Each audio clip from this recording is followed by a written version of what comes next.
noches a todos. Muchas gracias por estar aquí en un programa más de la Orquesta Sinfónica de la Universidad de Guanajuato, nuestro quinto programa de esta temporada. Y para nosotros es un gusto tenerlos de nuevo en un teatro lleno, venta total de boletos. Muchísimas gracias a todos por estar aquí. Y les tengo el honor de introducir a ustedes a nuestro director invitado de esta temporada, nuestro maestro Daniel Misic, a quien les pido un caluroso aplauso.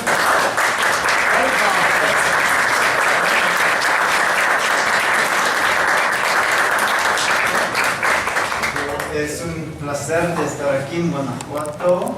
Es mi cuarta visita. Sí. Y es mi cuarta visita. Y es siempre una alegría de venir a contarles. So my skills in Spanish are limited, so this is why we have Lydia Bunn with us. She's an associate principal in the viola section, so I'm very grateful for her to be here. And thank you for your kind introduction, Adriana. So this time around, you're in for a real treat, right? Mahler's Fourth is on the program, so it's a very challenging work, of course, but frankly, I think that's the kind of piece that should trigger a deep emotional response from you, audience. Que realmente es una noche muy especial, con una obra sublime, la Cuarta Sinfonía de Mahler. Espero que realmente esta pieza va a solicitar una respuesta profunda y emocional de cada quien. So, as recently as I think 2 or 3 days ago, I was having this conversation with an American lady who's been living here in Guanajuato for at least 10 or 15 years even. And so once she realized that I was going to conduct Mahler here at the symphony, she told me, oh my God, I have to come. This music really literally changed my life. Actually, the verb she uses to save, she said music saved her life. Que hace un par de días estuvo platicando con una mujer que ya lleva unos 10 o 15 años viviendo aquí y ella estuvo muy emocionada de saber que vamos a tocar este concierto, que lo que le dijo es que Mahler y su música le cambió su vida, pero explícitamente la palabra que usó era que le salvó su vida. Que le salvó su vida. And we didn't have time to get into the details.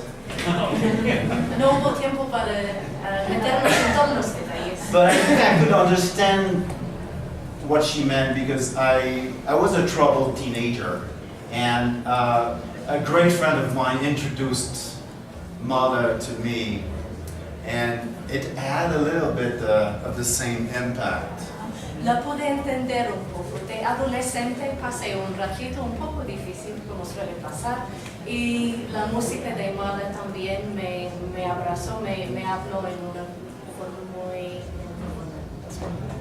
So what fascinated me back then still does today.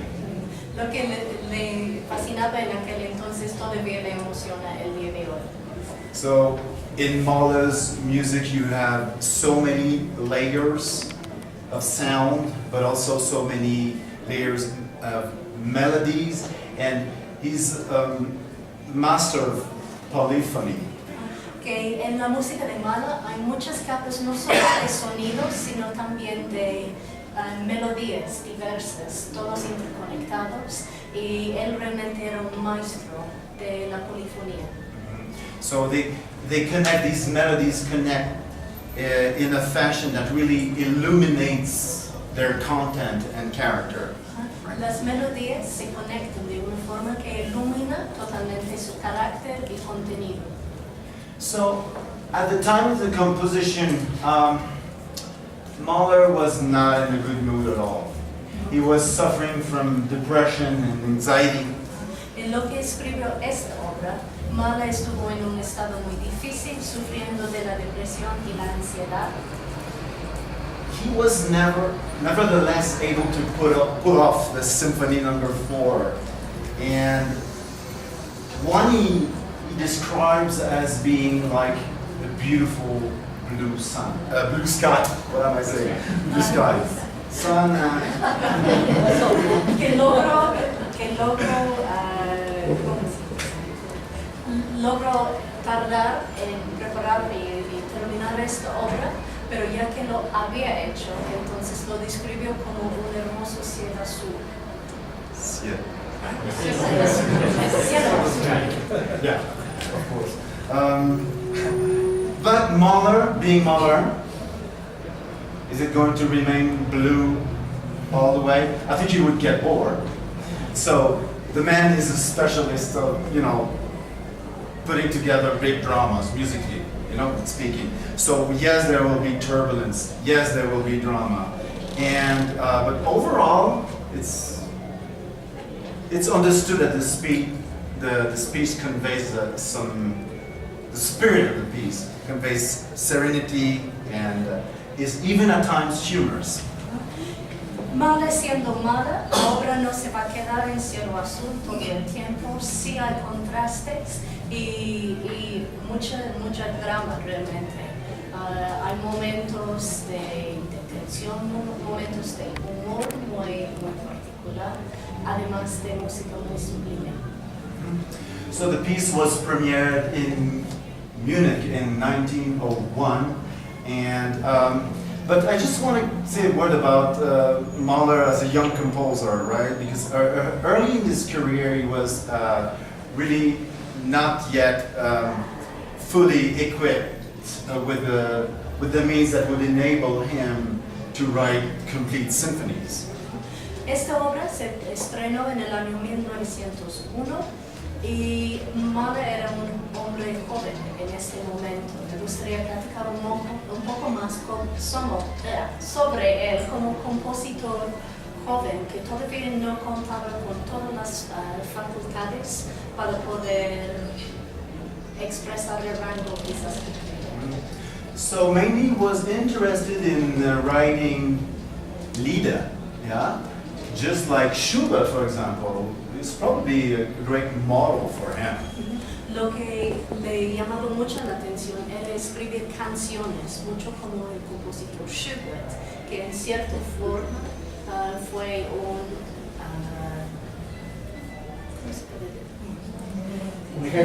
un ejemplo, muchas gracias, un ejemplo para él. Mm-hmm. So he was not really into writing opera either, right? Tampoco le llamaba tanto la atención escribir ópera. Although he was developing as a conductor and associated with various opera houses. Aunque trabajaba de director y estaba afiliado con varias casas de ópera significantes. So that's where we are at this point in time, with a still relatively young Mahler, but it all starts, as I said, with Lieder, and in particular with one cycle that's called Des Knaben Wunderhorn.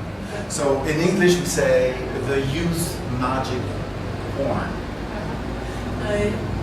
Entonces ahí tenemos Mahler temprano en su carrera y va escribiendo esta obra. Realmente que su enfoque es principalmente en canción y para esta pieza una canción específica que viene de un juego de clave que sería el corno milagroso del joven. Sí, muy bien. Sí. So the Des Knaben Wunderhorn is a collection of hundreds of German poems, and so there's one in particular that attracted Mahler when it comes to this piece, Symphony No. 4, right? It's one in particular. Es una colección de poemas, pero dentro que contiene más que 100 poesías diferentes, poemas diferentes. Pero había uno en particular que me llamaba mucho la atención y fue su basis, su germen, pues, para esa sinfonía. And its title is Das himmlische Leben, or Heavenly Life, Celestial Life. Su título de este poema se llama La vida celestial. So that piece certainly triggers Mahler's creativity because he's going to use. So first, it's part of the cycle that he's created, right? Those songs. So he pulls out this song in particular. He's going to use it in many different occasions, and the main melody of this song is going to really generate a lot of other music, various movements, like 4 or 5 movements from this different of these earlier symphonies, including, of course, que este poema específicamente lo había puesto ya con música y quitó del juego de otras canciones de este mismo juego que ya había escrito y lo colocó para usar en otros contextos, al fin unos 4 o 5 diferentes, la tema principal de este poema. So, did you already figure out where that movement will take place? Or if you're familiar with the piece, you know that it is going to be the last and 4th movement. So, Mahler knew how the piece would end, but he still had a lot of work figuring out, you know, the trajectory of the first 3 movements he kind of wanted to compose. Si ya tienen un poco de conocimiento de la pieza, entonces no les sorprende que es el 4º movimiento con la solista cantante que es basado en esta canción. Entonces, 4º movimiento de la sinfonía, Mahler ya tenía su fin, pero todavía tenía mucho terreno para cubrir, para alcanzar la trayectoria, para llegar a este punto. So this is to say that he had to work backwards, right? If that makes sense. And so he had to write 3 movements that would lead logically to their conclusion. That is, like in Paradiso. Que entonces tenía que trabajar hacia atrás, ya tuvo su fin, y tenía que escribir 3 movimientos que iban a llegar lógicamente al cielo. So unlike his previous symphonic works, Mahler didn't want to submit a program for that one, right? He just wanted the music to speak for itself. A diferencia de sus sinfonías anteriores, no quiso submitir un tema para esta sinfonía. Anteriormente había dado un contenido y sintió que se había malentendido. Entonces esta fue la primera sinfonía que fue libre totalmente de historia. So the content and drama ought to be found within the music, not after reading program notes. Hay que encontrar el drama y la emoción de la música dentro de la música y no simplemente leyendo las notas en el programa. So now let's jump into the music proper and just a few words about how the orchestration works here. So the score features 4 flutes, so that's important because the 3rd and 4th flutes double piccolo, so that's one, is that.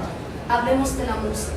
En esta obra está instrumentado para 4 flautas, normalmente serían 3, y es importante que sean 4 porque luego hay 2, la tercera y la cuarta que van doblando en flautín. And he's going to get rid altogether of the trombones and tuba. So, and that's going to, like, imagine more higher pitched instruments like the flutes and get rid of the low brass. También se deshace de los trombones y la tuba. Entonces ha aumentado la cantidad de instrumentos agudos y ha quitado una cantidad significante de los graves. So that has to affect, right, the transparency of the sound. Este tiene que afectar que el sonido sea más transparente. And in that sense, that's why it opened my mind to a possibility of pairing the symphony with something more classical like number 29 by Mozart. Por esta razón se le ocurrió lógico para juntar esta obra que tiene un toque muy ligero, corriendo a través de la obra, con algo mucho más ligero, como la Sinfonía 29 de Mozart. in his first movement, at the very beginning, it's not really a tempo marking, but Mahler writes childishly simple and quite unself-conscious. En el principio de la sinfonía, Mahler escribió la instrucción no totalmente musical, con una sencillez de niño, Unself-conscious. y sin pudor, sin pena. But that indication certainly applies to the first thing you will hear, but that's a different story later in the same movement, I promise you. Podrán percibir este carácter con la primera tema, aunque en lo que vuelve este mismo tema más tarde en el mismo movimiento ya cambia de carácter. So you see, in a way, yeah, it's a sample that's a fresh little melody, a little humorous maybe, meant to express joie de vivre. Que este tema tiene una sencillez que expresa la alegría de vivir. In reality, setting the table, providing you with all the elements or ingredients, if you wish, for what will soon become a brilliant development. Todo este va armando la mesa, preparándonos para un desarrollo brillante. But you're in for a treat because during that development section, that is very elaborated, there's a moment of, of shades and moment of shadows. Durante este desarrollo hay momentos de sombra, momentos de oscuridad. So much so for your blue sky. I'm sorry. Lamento, pero no es todo cielo azul. So, and at one point, at the very end of that development, there's a big stop. It's very dramatic. And then, what's going on, right? And then suddenly, the initial theme comes back as if nothing ever happened. Va a haber un momento cuando muy dramáticamente se detiene la música totalmente y nos quedamos, creo que todos, ¿qué va a pasar? Y como si hubiera pasado nada, se vuelve la primero principio. Let's talk about the second movement now, the scherzo. Hablemos del segundo movimiento. Scherzo. And so I would assume the character of that second movement being devilish. Que el carácter de este segundo movimiento es al diablo. So how do you do that? How do you represent the devil in music? If you're not Stravinsky and Soldier State. ¿Cómo representar al diablo en la música si no eres Stravinsky? But you still need the violin, right? That's the secret. And what Mahler does here is they're going to take a second violin. You'll see it's next to Dmitri, our concert master, right? And it's actually a violin that's tuned up a step. Yeah? El diablo reside en el violín. Soy violista. Entonces, en este segundo movimiento, Mahler pide que hay un segundo instrumento para el concertino y que todo se afina un tono entero hacia arriba, provocando más tensión en el instrumento y un sonido más penetrante. So there's a kind of a German legend, if you will,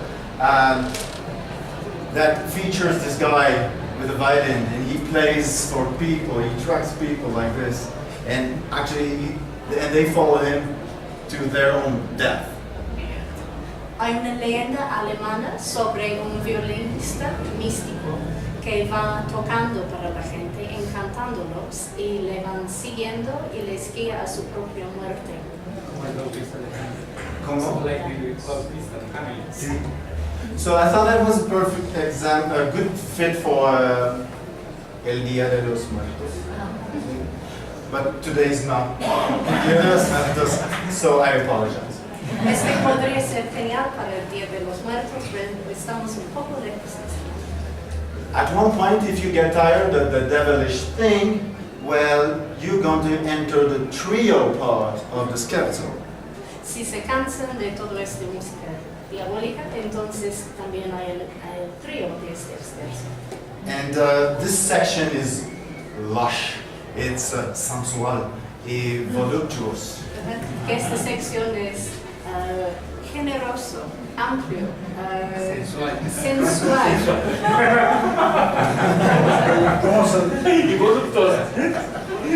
Sí, existe voluptuoso. Sí. It's hard to stay cold when you hear that melody that is featured in the violin sections, not in the solo part, but the violins has, and it's embellished with grace notes and glissandi, see? And I'm telling you, you're gonna love it. Oh, we need to wrap up? Yeah. Okay, 2 minutes good? Yeah, do it. 2 minutes good? 2 minutos maximum.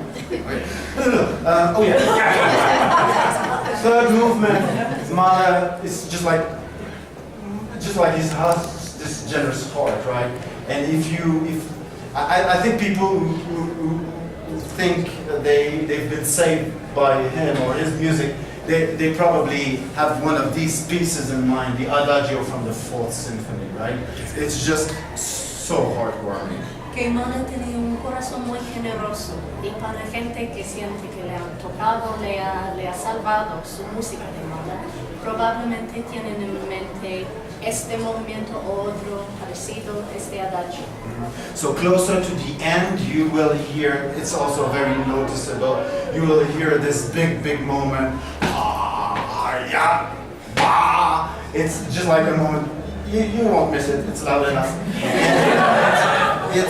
It's just like, it symbolizes me like, you know, the opening of the gates of heaven, you know. It's really.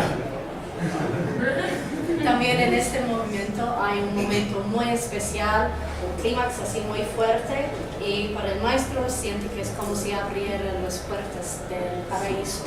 So once the gates, las puertas del paraíso, Cielo. are open, cielo, the third movement segues into the fourth, into brief orchestral introduction before the human voice is finally welcome.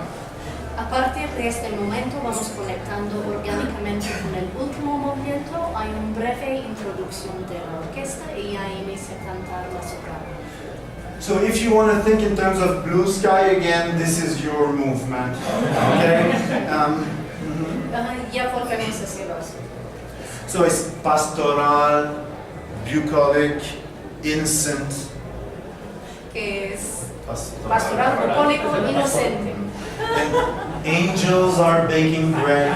Los ángeles ordenan pan. San Peter is fishing, right? And he's just like he's pulling off like it's a tiny little pond, but it's filled with thousands of fish. San Pedro está de pesca, es un estanque chiquitito, pero milagrosamente hay miles de peces. And I failed to mention that there was also free wine for everybody. También cabe mencionar hay vino gratuito para todos. So the piece ends very quietly, yeah, very quietly, in a complete serene atmosphere. You should feel great hopefully, after listening to this movement. And it quiets down to this simple thing, one note heard in the double bass, and goodbye. Thank you, everybody. Thank you. Las